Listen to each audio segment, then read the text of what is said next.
Kaixo, zemuz zaudete, zemuz pasaituzue oporrak, ondo? Bueno, gaur beste rezetatxo bat jarriko dugu oso horrexa gainean, bale? Arraia batzuk jateak ustea itezaizue, orduan, pentsatuet, arraian hamburguesak egingo ditugula. Osagaiak. Nik legatza jarri dut, baina arrandegian merkeena dagoena, oso ondo berdelakin egin daiteke, arraia txuriak edo urdinak. Izokinak bai, atunak bai, legatzak bai, zuek nahi dezuena arrautxatxo bat, perejila eta baratxuria pikauta jarriko dugu, eta ogi raiatu pixka bat. Nahi bali maizue ogi raiatuare ez dugu bota beharrikan, perejila hementxe dago, nola pixka txikitu, eta gero arraia ere eskuakin egingo dugu, txikituko dugu, eta gero osagai guztiak nahastu ingo ditugu. Ondo? Venga. Bueno, ikusten dezutenez, arraia ja desmigatuta dago, baratxuria eta perejila bota diot, arrautzare bota diot, gatzare bota diot, eta ogi raiatuare bota diot, ointxe, ogi raiatua. Nahi dezutenak ez ogi raiatua bota, baina nahi dezutenak bai. Bueno, hemen txaiturkotxo bat, masa guztia, nik ez diot ogi raiatu gehiago bota nahi, eta, bueno, zuek nahi bali maizue, ogi raiatua botatzen bai zuen, errexago da bolako eta hamburguesak egiteko. Orduan nik trukotxo bat filma jarriko diogu eta frigoa sartuko dugu.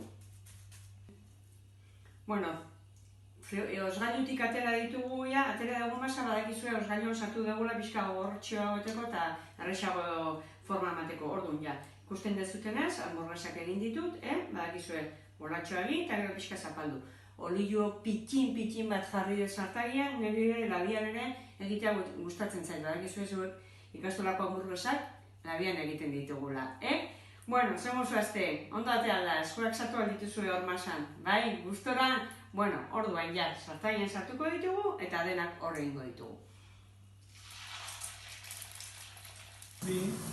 Bueno, hementxe nahi bueltan, ikusten dezute ez da? Segituan egiten dira, kolore pixka dakatenean, buelta amar, eta listo. Olio gutxikin egin ditut, niri da egizue gustatzen zetela olio gutxi erabiltzea. Orduan, hauek, egin ondoren, platerara ekako ditugu, eta gero platerean, zuek ikusi nola nahi dezuen hamburguesan ogilan, platertxoan letxuga pikin batekin, edo piper batzukin, hori zuen gustura, bai? Bueno, beti bezala, plazer bat izan da zuekin sukaldatzea, mesedez, animatu zaitezte eta denen artean platertxoak egin. Gusten dezute, hemen atera ditugu hamburguesa guztiak, Venga, musu! Bueno, gaurko saioa bukatu dugu. Aztutenakan! Gogoratzen zazte beti izaten dutela fruta jamar dugula, Ikusten, gaur hauxe egin dut, asmatzen dezuten zer den. Eta hemendik aurrea, gauzatxo bat egingo dugu. Animatzen bazazte, zuek egindako gauzakin argazkitxo bat atera, eta nire helbidea emango izuet. Iraola, abildua, zarauzkoikastola.net. Dena den, jarriko izuet horri idatzita. Bale? Muxo handi bat denontzako maite zaituztet. Agur!